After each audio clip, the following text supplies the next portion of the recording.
Today, we're talking about something that can completely change your financial life without using any complicated spreadsheets or advanced math.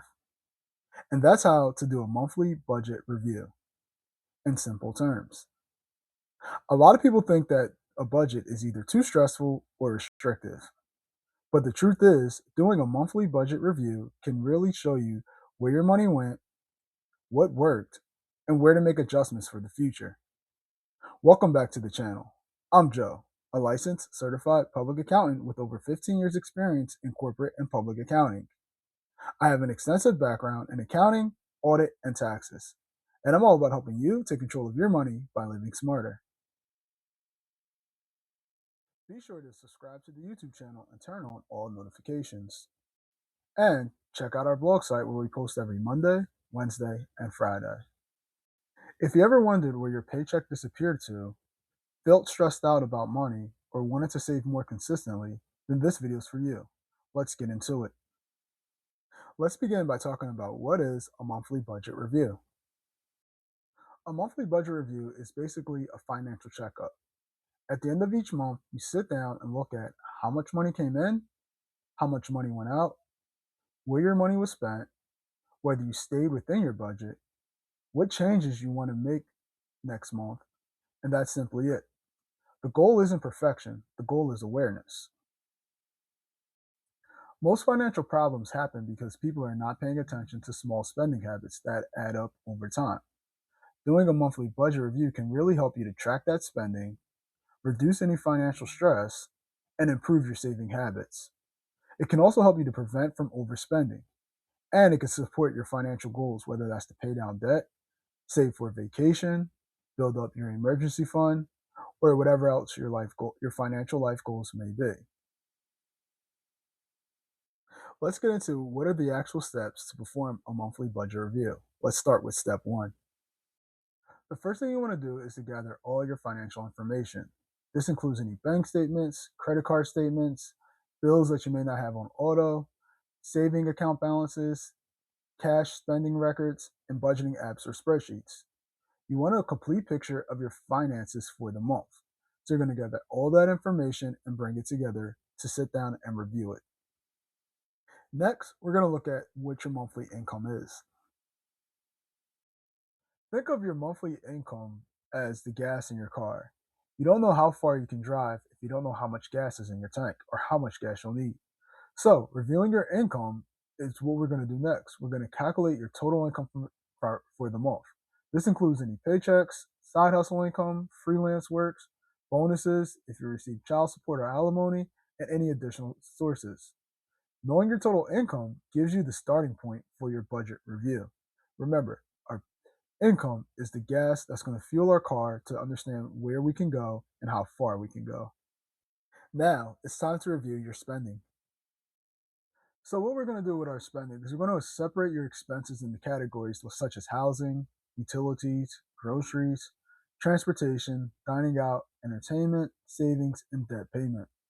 Even you want to make sure you include those things such as insurance and miscellaneous spending. This can help you clearly see where your money is going.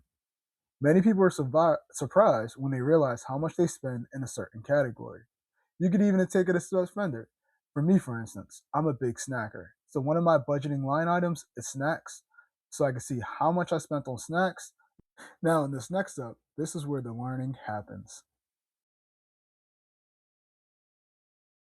Step 4 is to compare your budget to reality. This is where a lot of people get confused between a budget versus their cash flow. Comparing what you spent, which is your budget, versus what you actually spent, which is your cash flow. For example, maybe you plan to spend $400 on groceries, but you ended up spending $600. Or maybe you budgeted $150 for entertainment, but only spent $75. This part right here shows you what you actually budgeted versus what actually happened or your cash flow. And you're not going to want to judge yourself during this process. The purpose is to learn and adjust. Sometimes overspending means spending habits need to be improved. Other times, it simply means your original budget was unrealistic. Or maybe simply you had something that came up, such as a family trip. So your grocery budget, you underspent due to that trip, but you overspent in maybe entertainment because you went away. So just because you overspent in a category or underspent in a category doesn't always show the real numbers. There are things that happen in life to all of us in which our budget doesn't, the numbers don't always show. Next, we're going to review our savings goals and also our debt repayment plan. First, let's talk about savings.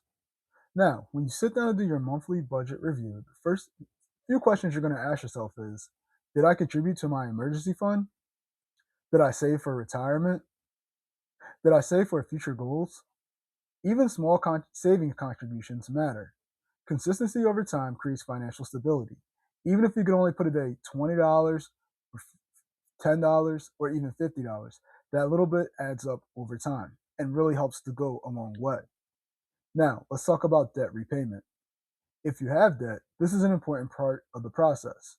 What you're going to be looking at when you sit down to do your monthly review is what's your current debt balances? What are the minimum payments on those debts? What are the interest rates related to those debts? And what progress was made during that month? Tracking debt monthly helps you to stay motivated and focused. Even small extra payments can make a huge difference over time. Now, let's talk about those unnecessary expenses. One of the biggest benefits of a monthly budget review is finding unnecessary spending. And what you're going to check for is those unused subscriptions, any subscriptions that automatically renew, frequent impulsive purchases, such as if you're a big time gamer with Candy Crush, or maybe you like to spend your money on Amazon. If you're dining out too often, and those convenience spending $3 here on a coffee, maybe getting eating out for lunch. Small expenses can quietly drain your budget. During your monthly review, this is a time to sit down to see what you can cut out that aren't contributing to either your savings goal or paying down debt, or even in general helping you towards retirement. Now, let's talk about life. Unexpected events happens to everyone. Life is always lifing. Those dreaded car repairs, unexpected medical bills, school expenses that seem to always come up at 11 o'clock at night, and even home repair maintenances. Instead of viewing these as failures, use them to improve your future planning.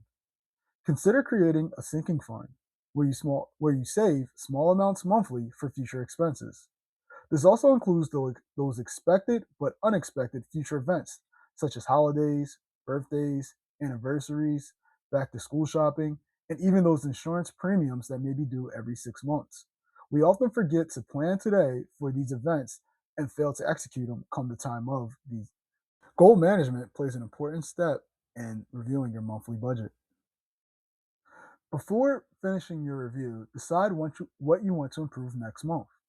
Examples include spending less on dining out, saving more consistently, paying off debt faster, reduce your impulsive spending, or building an emergency fund.